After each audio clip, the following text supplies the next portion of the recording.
Last video में हमने hormonal changes और सेकेंडरी सेक्सुअल कैरेक्टर्स के बारे में वीडियो में डिस्कस किया था।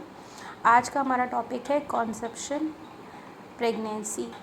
Okay, so let's start it. First question is what is conception. Pregnancy starts with the conception, ठीक है, and how it is occurred during the ovulation, ठीक है। तो let discuss this things in detail. Each women is born with her beautiful quota of follicles that contain immature egg। जितनी भी females होती हैं उनमें जो है एक फॉलिकल सिस्टम होता है, जिनमें फॉलिकल्स में जो एग्स होते हैं, इमेच्योर एग्स होते हैं, वो प्रेजेंट होते हैं जब वो बॉर्न होती हैं, ठीक है। और ये जो एग्स होते हैं ये उनकी लाइफ टाइम तक रिलीज़ होते हैं। एवरी मंथ क्या होता है, जो फॉलिकल स्टिमुलेटिंग हार्मोन होता है वो पिट्यूटरी ग्लैंड से रिलीज़ होता है और जो है फॉलिकल्स को राइपन होने में, मैच्योर होने में हेल्प करता है। फिर ये जो फॉलिकल्स होते हैं ये हार्मोन्स एस्ट्रोजन प्रोड्यूस करते हैं, जिससे कि यूट्रस जो होती है वो अपने आप को प्रिपेयर करती है for the process of implantation of a fertilisation. Implantation मतलब होता है जब जो जाइगोट होता है ना, वो अपने न्यूट्रिशन के लिए यूट्रस की वॉल से जब अटैच हो जाता है तो उसे हम इम्प्लांटेशन कहते हैं। तो as the egg mature the level of oestrogen rises and the pituitary gland receives a message to produce luteinising hormone. तो जैसे ही एग्स मेच्योर होते हैं जो एस्ट्रोजन का लेवल होता है वो बढ़ता है और जो पिट्यूटरी ग्लैंड्स हैं वो मैसेज रिसीव करते हैं कि ल्यूटिनाइजिंग हार्मोन को सिक्रीट किया जाए। हर मंथ जो है जो LH जो होता है वो फॉलिकल्स को स्टिमुलेट करता है ताकि उससे जो एग्स हैं वो राइपन हो और मैच्योर एग जो है वो ओव्यूलेशन की प्रोसेस के लिए रिलीज़ हो।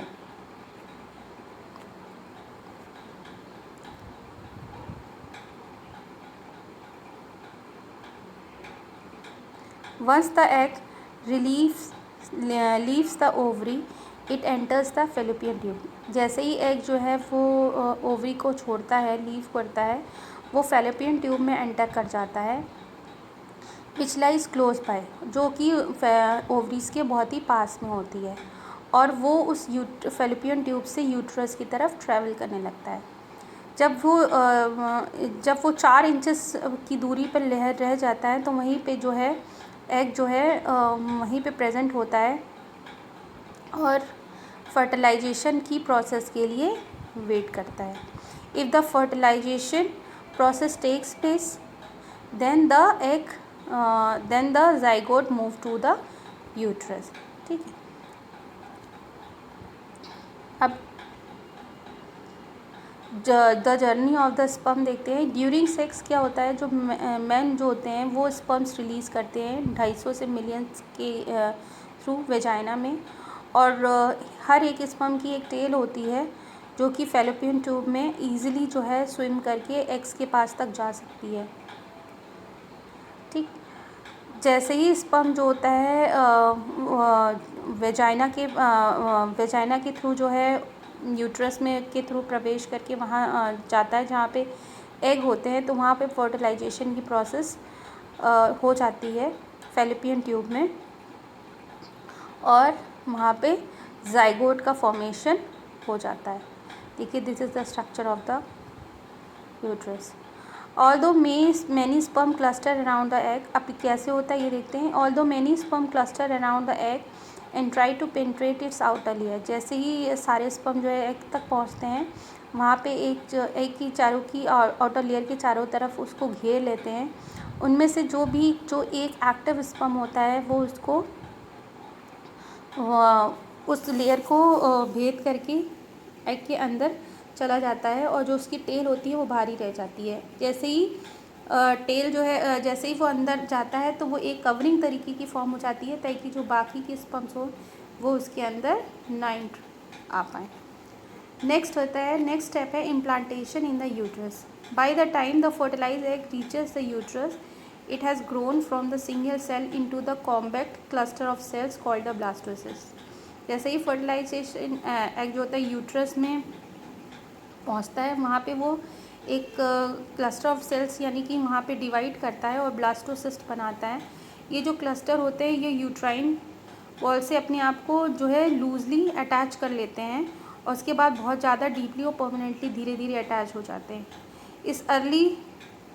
At this early stage, the blob of cell, which is more than just a fertilized egg but not quite an embryo, is sometimes referred to as conceptious. उस time की process को, उस चीज़ को हम क्या कहते हैं, कॉन्सेप्ट. उस चीज़ को हम कॉन्सेप्टियस कहते हैं और इस प्रोसेस को हम क्या कहते हैं, कॉन्सेप्शन. ठीक, कॉन्सेप्शन आपको समझ में आ गया. कॉन्सेप्शन मतलब कि यूट्रस की वॉल तक गया और जो स्पर्म्स हैं जब उसने ओवम को फर्टिलाइज़ किया तो जाइगोट का फॉर्मेशन हुआ. तो इस प्रोसेस को हम क्या कहते हैं, कॉन्सेप्शन. अब now the next term is pregnancy. तो प्रेगनेंसी क्या है देखते हैं. Pregnancy is also known as gestation. जो प्रेगनेंसी है उसको गेस्टेशन भी बोला गया है. Is the time which one or more offspring develop inside a time women. तो ये एक तरीके की गेस्टेशन टाइम है जिसमें एक या एक से ज़्यादा जो है ऑफस्प्रिंग जो है वो वूमन के अंदर जो है डेवलप होते हैं. A multiple pregnancy involve more than one is offspring such as twins. तो अगर मल्टीपल प्रेगनेंसी है तो उसको हम क्या कहते हैं, ट्विंस कहते हैं. Pregnancy usually occur by the sexual intercourse but can occur through the assisted reproductive technology procedures also. जो प्रेगनेंसी होती है वो सेक्सुअल इंटरकोर्स के थ्रू होती है और कभी कभी असिस्टेड रिप्रोडक्टिव टेक्नोलॉजीज़ की वजह से भी प्रेगनेंसी होती है. ओके, सो ये प्रोसीजर होता है. प्रेगनेंसी की डेफिनेशन क्या है देखते हैं. The state of carrying a developing embryo or foetus within the female body. वो स्टेट जिसमें एम्ब्रियो जो है और जो फीटस है वो फीमेल की बॉडी के अंदर डेवलप होता है उसको हम प्रेगनेंसी कहते हैं. This condition can be indicated by the positive result on the over the counter the urine test and confirm through the blood test और अल्ट्रासाउंड. ठीक, तो ये जो होती है प्रेगनेंसी की डेफिनेशन है.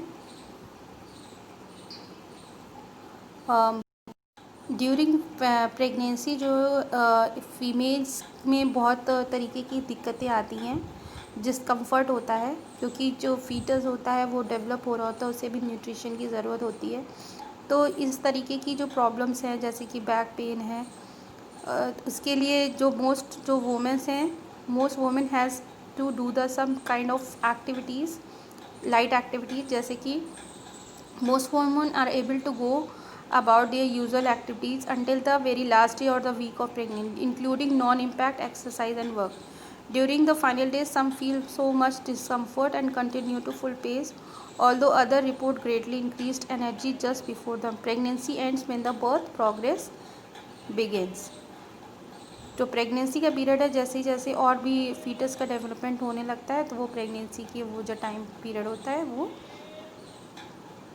एंड हो जाता है जब बर्थ की प्रोसेस आने लगती है करीब. तो this is called the pregnancy. Fine,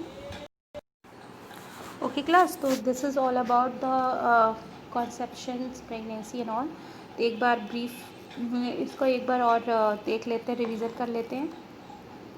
growth and development are continuous process which bring changes in an individual. जो ग्रोथ और डेवलपमेंट है एक कंटिन्यूस प्रोसेस है जो कि एक इंडिविजुअल में चेंजेस लेके आती है.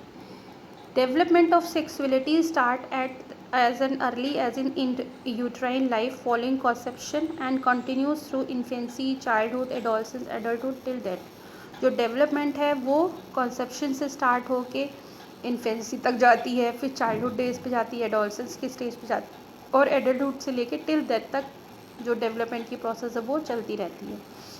During infancy there is no awareness of genders. जब इन्फेंट की स्टेज होती है वहाँ पे जेंडर की अवेयरनेस नहीं होती है, पता नहीं होता है. The child acknowledges its gender in early childhood as early age by 3 years. जब तक बच्चा 3 साल का नहीं होता है उसको अपने जेंडर के बारे में पता नहीं होता है. Self awareness about sexuality evolves during the childhood. Biological research evidences are suggestive at the definite role of androgens in deciding the gender-sensitive roles and the gender specific behavior. Adolescence is a phase of transition during which major development of sexuality takes place. जो adolescent period होता है वो 12 years से लेके 19 years तक के period को कहते हैं एडोलसेंस फेज. इसमें क्या होता है, जितनी भी सेक्सुअल डेवलपमेंट होते हैं वो बॉडी के अंदर जो भी हार्मोनल चेंजेस होते हैं वो होते हैं. Puberty is reached during the adolescent. जो पबर्टी यानी कि जो सेक्सुअल हार्मोनल चेंजेस और सेक्सुअल चेंजेस होते हैं बॉडी में इस तरीके की, वो एडोलसेंस की ही दौरान होते हैं. और ये एक एडोलसेंस का एक मेजर कैरेक्टरिस्टिक ही है, क्योंकि इसमें development of sexual features are taking place. The hypothalamus pituitary gonadal axis function is highly essential for the sexual development during puberty. जो हाइपोथैलेमस हमारा पिट्यूटरी गोनाडल एक्सेस का हार्मोन है वो इसका प्रोड्यूस होना बहुत ज़रूरी होता है ताकि सेक्सुअल डेवलपमेंट पबर्टी के दौरान अच्छी तरीके से हो सके. Adolescence can be broadly divided into 3 stages: early 10 to 13 years, middle to 14 to 16 years and late 17 to 19 years. Physical changes start in early adolescence. Physical changes जो होते हैं वो अर्ली एडोलसेंस की स्टेज में स्टार्ट हो जाते हैं. During adolescence cognitive development take place. Adolescence develop abstract thinking and reasoning. जब एडोलसेंस का पीरियड होता है तो उसमें कोजेनेटिव डेवलपमेंट स्टार्ट हो जाता है. इसका मतलब होता है जो एडोलसेंस होते हैं वो एब्स्ट्रैक्ट थिंकिंग यानी कि सोचने लगते हैं, कि लॉजिकल थिंकिंग होने लगती है. सोचने लगते हैं कि अगर इस तरीके की चीज़ें हैं, मतलब कोई सी चीज़ के बारे में जो इमेजिनरी चीज़ें होती हैं उनके बारे में सोचने लगते हैं और उसके कारण ढूंढने लगते हैं. Emotionally they develop a sense of identity during the late adolescence. और ये जो भी चीज़ें हैं जो अपनी आइडेंटिटी है वो जब लेट एडोलसेंस का पीरियड होता है उसके दौरान ये चीज़ें विकसित होती हैं. उनमें सोशल इन्वॉल्वमेंट ज़्यादा हो जाता है, फ्रेंड्स के साथ में रहना ज़्यादा अच्छा लगता है, पीयर इंट्रैक्शन इनका बढ़ जाता है और साथ साथ में सेक्सुअल इंटरेस्ट अपोजिट सेक्स के लिए भी इंटरेस्ट डेवलप हो जाता है. Different behavioural experimentation is seen in early adolescence. जिस तरीके के बिहेवियर चेंजेस जो होते हैं एडोलसेंस में वो इसी पीरियड के दौरान आते हैं. Risk taking in middle adolescence and later adolescence learn to assess their own risk taking. वो अपनी लाइफ में रिस्क लेके आगे बढ़ने की कोशिश करते हैं. ठीक है.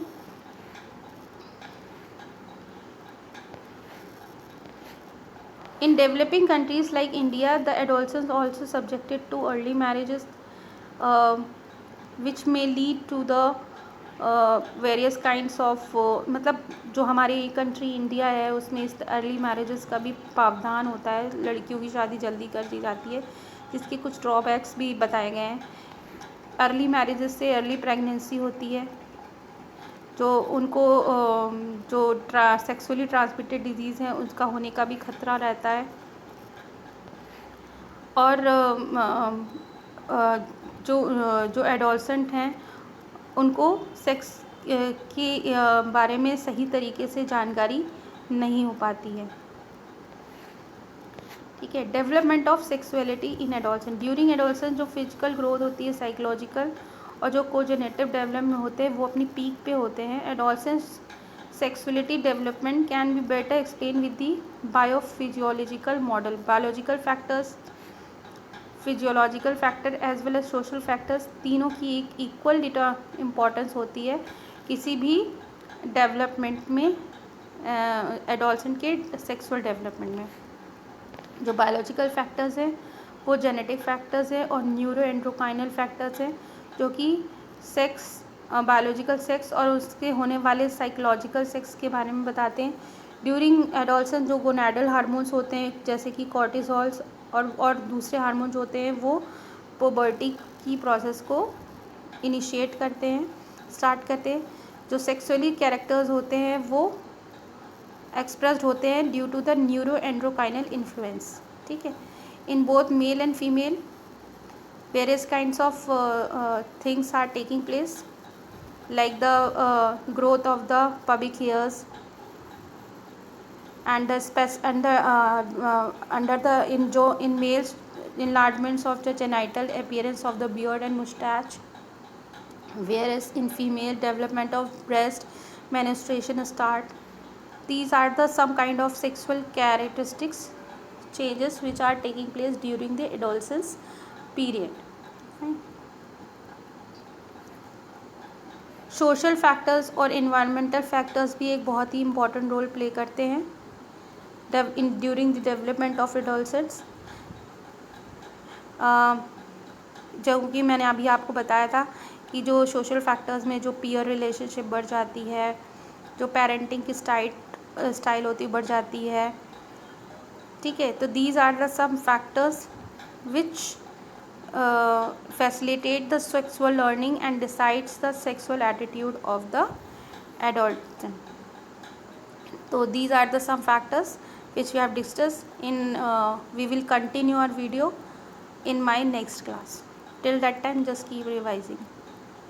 Thank you.